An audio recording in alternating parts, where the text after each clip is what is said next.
Breaking news. Maharashtra deputy CM Ajit Pawar విమాన ప్రమాదంలో మృతి చెందారు. ఇప్పటికే ఈ ఘటనపై విచారణ ప్రారంభమైంది. ఈ ఘటనపై air craft accident investigation bureau విచారణ జరుపుతోంది. ప్రాథమిక విచారణలో కొన్ని సంచలన విషయాలు బయటకు వచ్చాయి.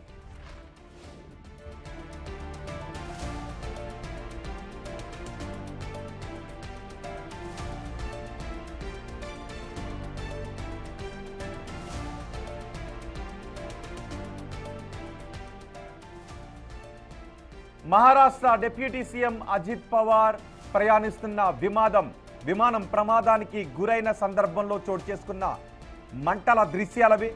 సరిగ్గా 8:46 ఈ ప్రమాదం చోటు చేసుకుంది. మీరు బిగ్ టీవీ స్క్రీన్ పైన చూస్తూ ఉన్నారు.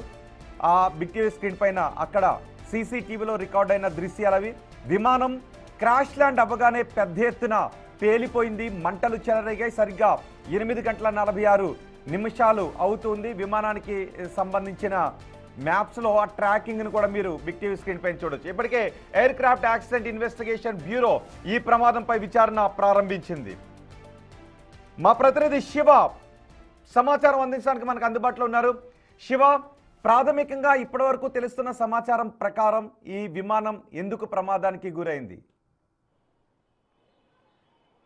Right Rohit, Ajit Pawar Maharashtra deputy CM Ajit Pawar ప్రయాణిస్తున్న చార్టెడ్ ప్లేన్ క్రాష్ అయింది. అయితే ఈ ప్రమాదానికి సంబంధించి దర్యాప్తును వేగవంతంగా చేయాలంటూ కూడా కేంద్ర సివిల్ ఏవియేషన్ మినిస్ట్రీ ఆదేశాలు జారీ చేసిన నేపథ్యంలో పూణే నుంచి ఇప్పటికే సంఘటన స్థలానికి air craft accident investigation bureau సంఘటన స్థలానికి చేరుకుని ఆ దర్యాప్తును కొనసాగిస్తుంది. అదే దర్యాప్తులో కొన్ని కీలక విషయాలు వెలుగులోకి వచ్చాయి. అయితే ఏటీసీ అనుమతి ఈ బారామతిలో ఎయిర్పోర్ట్లో ల్యాండ్ కావడానికి అజిత్ పవార్ ప్రయాణిస్తున్న ఫ్లైట్కి ఏటీసీ ఎయిర్ ట్రాఫిక్ కంట్రోల్ అనుమతి కూడా ఇచ్చింది. అయితే మొదట ఎదుట కనిపించడం లేదనేది కూడా ప్రధానంగా విజిబుల్గా లేదనేది ప్రధానంగా వారు ముందు సమాచారం ఇచ్చారు. తర్వాత మళ్ళీ కనబడుతున్నట్టు కూడా మళ్ళా చెప్పినట్లుగా కూడా ఇటు ఏటీసీ నుంచి ఒక ప్రకటన అయితే విడుదల చేశారు. అయితే ఈ ప్రయాణ సమయంలో 2 సార్లు ల్యాండింగ్ సమయంలో ఒకసారి ల్యాండ్ చేయడానికి ప్రయత్నించినప్పటికీ ఎదురుగా ఏమీ కనిపించకపోవడంతో మళ్ళా గాల్లోనే చక్కర్లు కొట్టిన తర్వాత రెండవసారి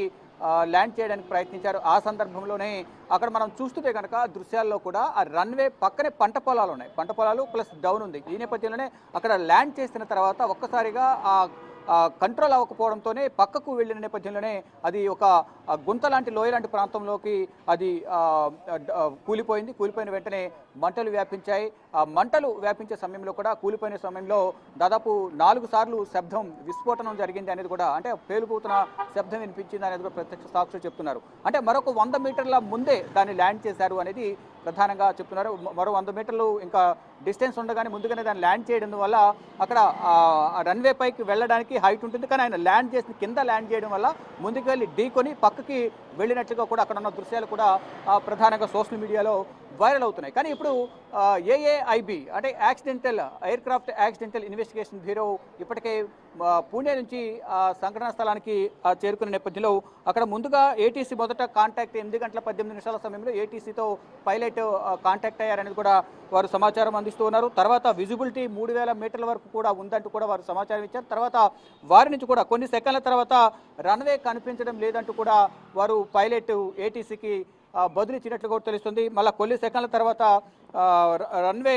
అనేది కనిపించడం లేదు అనేది 2 సార్లు వారు సమాధానం ఇచ్చారని కూడా చెప్తున్నారు. ఇక 8:43 సమయంలో రన్వే 11 దిగడానికి ఏటీసీ అనుమతి కూడా తీసుకున్నారు. అనుమతి తీసుకున్న తర్వాత ల్యాండింగ్ క్లియరెన్స్ను పైలట్లు రీడ్ బ్యాక్ చేయలేదా అనే ప్రశ్న కూడా కొన్ని ప్రశ్నలు లేవనెత్తుతున్నాయి. ఇక రన్వే దగ్గరికి వచ్చాక ఒక్కసారిగా విజిబిలిటీ కనిపించలేదు అనేది ప్రధానంగా విజిబిలిటీ డ్రాప్ ఆ సమయంలో ల్యాండ్ అయ్యే సమయంలో విజిబిలిటీ డ్రాప్ అయిందా, అసలు ఏం జరిగింది అనేది కూడా ఇంకా కొన్ని ప్రశ్నలు అయితే లేవనెత్తుతున్నారు. కానీ ఏటీసీ అనుమతి అయితే తీసుకున్నారు. అనుమతి తీసుకున్న సమయంలో ల్యాండ్ అవుతున్న సమయంలో 8:18 వరకు ఏటీసీతో కాంటాక్ట్లో ఉన్నారు. తర్వాత 8:43 దీనికి సంబంధింంచి రన్వేపై దిగడానికి ఏటీసీ 11 పైన అంటే 11 పైన రన్వే 11 పైన దిగడానికి ఏటీసీ కూడా అనుమతి ఇచ్చింది. కానీ 8:45 నుంచి అంటే 8:45-46 మధ్యలో ఈ ఫ్లైట్ ల్యాండింగ్ సమయంలో క్రాష్ అయింది అనేది కూడా ప్రధానంగా తెలుస్తుంది. తర్వాత ఆ ప్రమాదానికి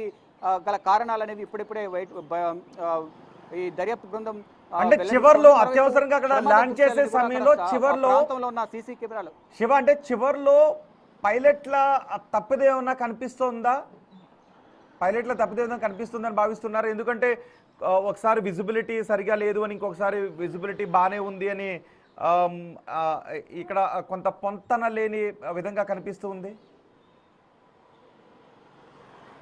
రైట్ అండి. ఏటీసీ ఇచ్చిన సమాచారం అయితే అలాగుంది, కానీ అసలు సమాచారం ఏంటి, నిజానిజాలు ఏంటి అనేది కూడా బ్లాక్ బాక్స్ తీస్తే తప్ప అది వెలుగులోకి వస్తే కనుక దాన్ని డీకోడ్ చేసిన తర్వాత మాత్రం అసలు విషయాలు బయటకు వచ్చే అవకాశం అయితే కనిపిస్తుంది. కానీ ఏటీసీ మాత్రం మాతో టచ్లో ఉన్నారు 8:18 వరకు. తర్వాత విజిబిలిటీ లేదన్నారు, తర్వాత విజిబిలిటీ ఉందని చెప్పారు. ఈ నేపథ్యంలోనే ల్యాండింగ్కి మేము అనుమతి ఇచ్చాము 8:43 తర్వాత 8:46 మధ్యలో ఆ క్రాష్ జరిగింది. ఈ ప్రమాదంలో అజిత్ పవార్తో పాటు దాంట్లో ఉన్న మొత్తం ఐదుగురు చనిపోయారనేది కూడా ఏటీసీ కూడా సమాచారం అయితే అందిస్తోంది. కానీ ఇప్పుడు దీనికి కంప్లీట్గా లోతైన దర్యాప్తు చేయాలంటే ఏంటి అసలు మొత్తం ఇద్దరి మధ్య పైలట్లకు ఏటీసీకి ఆ సమయంలో జరిగిన మొత్తం కమ్యూనికేషన్ గురించి ఏమైనా డీటెయిల్స్ చెప్తూ ఉన్నారా?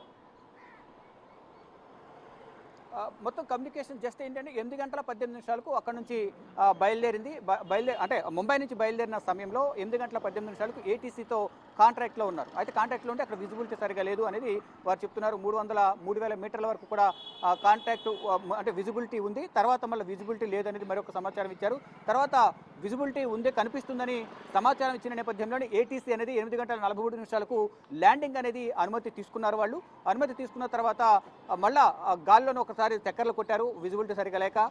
అదే at the same time landing అయిన తర్వాత విజిబిలిటీ సరిగా కనిపించి ఉండకపోవచ్చు.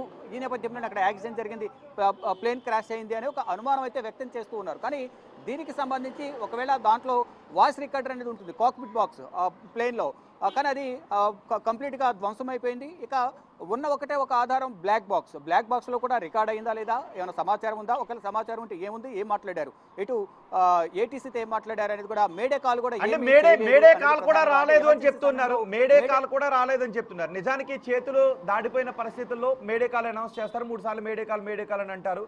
సో మేడే కాల్ కూడా రాలేదు అని చెప్తున్నారు. అంటే ఏం జరుగుండొచ్చు అని ప్రాథమికంగా అంచనా వేస్తున్నారు. డెఫినెట్గా అత్యవసర సమయంలో ఫ్లైట్ కానీ మరోవైపు హెలికాప్టర్లో కూడా ఏదైనా ప్రమాదం జరిగే అవకాశం ఉంది, వాళ్ళ చేతుల్లో లేదు, ప్రమాదం జరిగే అవకాశం ఉంది అనేది వారి దగ్గర సమాచారం ఉన్న నేపథ్యంలో అత్యవసర సమయాల్లో మాత్రమే మేడే కాల్కు పిలుపునిస్తారు. కానీ అక్కడ మేడే కాల్కి సంబంధించి కూడా ఎటువంటి సమాచారం లేదు, మేడే కాల్ కూడా ఎటువంటిది రాలేదు, మా దగ్గర ఎటువంటి రికార్డు కాలేదు అనేది కూడా ఎయిర్ ట్రాఫిక్ కంట్రోల్ అథారిటీ వరకు అధికారులు కూడా చెప్తూ ఉన్నారు.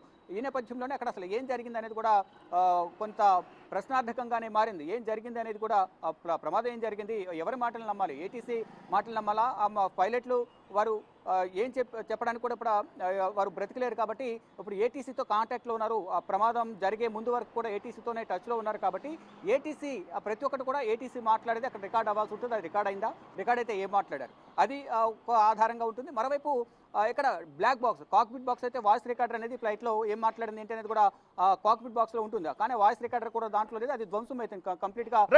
పౌర విమానయాన శాఖ మంత్రి ఏమంటున్నారు, రామ్మోహన్ నాయుడు ఏమంటున్నారు, పౌర విమానయాన శాఖ అధికారులు ఏం చెప్తున్నారు?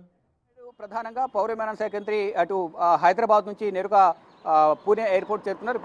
పూణే ఎయిర్పోర్ట్లో మాట్లాడుతూ కూడా అంటే వెలుతురు సరిగా లేకపోవడం వల్ల ఈ ప్రమాదం జరిగింది అనేది ఆయన కూడా ప్రధానంగా ధృవీకరిస్తున్నారు. ఆయన కూడా ఇటు సివిల్ ఏవియేషన్ మినిస్ట్రీ కానీ director general of civil aviation వారు ఇచ్చిన సమాచారం కానీ స్థానికంగా ఉన్న అధికారులు ఎయిర్పోర్ట్ అధికారులు ఇచ్చిన సమాచారం మేరకు మినిస్టర్ కూడా చెప్తున్నది, రామ్మోహన్ నాయుడు కూడా చెప్తున్నది అక్కడ వెలుతురు సరిగా లేకపోవడం వల్ల ఈ ప్రమాదం చోటు చేసుకుంది అనేది కూడా ఆయన కూడా ధృవీకరిస్తున్నారు. కానీ ఈ ప్రమాదానికి గల కారణాలపై ఇప్పటికే ఇన్వెస్టిగేషన్ స్టార్ట్ అయింది. కాబట్టి అధికారికంగా అసలు ఈ ప్రమాదం ఎందుకు జరిగింది, ఎలా జరిగింది, ఎవరి వల్ల సాంకేతిక లోపమా, వేరే ఎవరైనా నిర్లక్ష్యం ఉందా అనే కోణంలో కూడా దర్యాప్తు కొనసాగుతుంది. కాబట్టి పూర్తి ఆధారాలు అన్ని కూడా మొత్తం సమాచారం తెలిసిన తర్వాత వివరంగా వెల్లడిస్తామంటూ కూడా రామ్మోహన్ రెడ్డి తెలియజేశారు. కానీ ప్రాథమికంగా నిర్ధారణకు వచ్చింది మాత్రం వెలుతురు సరిగా లేకపోవడం వల్ల ప్రమాదం జరిగింది అని చెప్తున్నారు. ఒకవేళ వెలుతురు సరిగా లేకపోయినప్పటికీ కూడా అక్కడ ల్యాండింగ్ అనేది ఎయిర్పోర్ట్ రన్వేకి ముందు 100 మీటర్స్ ముందే దాన్ని ల్యాండ్ చేయడం వల్ల అంటే రన్వే హైట్లో ఉంది, కానీ కింద డౌన్లో అది ల్యాండ్ చేయడం వల్ల ముందు భాగం గుద్దుకోవడం, అది కంట్రోల్ కాకపోవడం, సైడ్గా ఉన్న పంట పొలాలు అది హైట్ కూడా చూసుకుంటే కనుక పక్కనే పంట పొలాలు కూడా ఉన్నాయి, రన్వే పక్కనే ఆ పంట పొలాల్లోకి అంటే ఆ లోయల పక్కన పంట పొలాలు ఉన్నాయి, ఆ లోయ లోయలోకి కూలిపోవడం వల్లే ఈ ప్రమాదం జరిగింది. వెంటనే మంటలు రావడం, మంటల్లోనే వీరంతా కూడా సజీవ దహనమయ్యారు. ఇక ఈ ప్రమాదం పైన ఎప్పటికప్పుడు ప్రధాని నరేంద్ర మోడీ, కేంద్ర హోంమంత్రి అమిత్ షా కూడా ఇటు మహారాష్ట్ర సీఎం దేవేంద్ర ఫడ్నవీస్కు, షిండేకు కూడా ఫోన్ చేసి వివరాలు సేకరిస్తున్నారు. మరోవైపు ప్రధాని నరేంద్ర మోడీ శరద్ పవార్కు ఫోన్ చేసి వివరాలను అడిగి తెలుసుకున్నారు. ఇప్పటికే శరద్ పవార్ తన అధికారిక నివాసం నుంచి ప్రత్యేక హెలికాప్టర్లో భార్య ప్రభావతి పవార్ అలాగే శరద్ పవార్ ఇద్దరు కూడా ఇటు బారామతి హాస్పిటల్కు చేరుకున్నారు. వారి కుటుంబ సుపరిస్థితులే కానీ సునేత్ర, అజిత్ పవార్ భార్య సునేత్ర కానీ వారి కుటుంబ సభ్యులందరూ కూడా అక్కడికి చేరుకున్నారు. ఇటు పార్టీ కార్యకర్తలందరూ కూడా ఆసుపత్రి వద్దకు చేరుకున్నారు. రేపు అధికారికంగా ఆయన అంత్యక్రియలు రేపు కుటుంబ సభ్యులు అలాగే పార్టీ కార్యకర్తల ఆధ్వర్యంలో రేపు అజిత్ పవార్ అంత్యక్రియలు అనేది జరగబోతున్నాయి. రోహిత్. రైట్ శివ.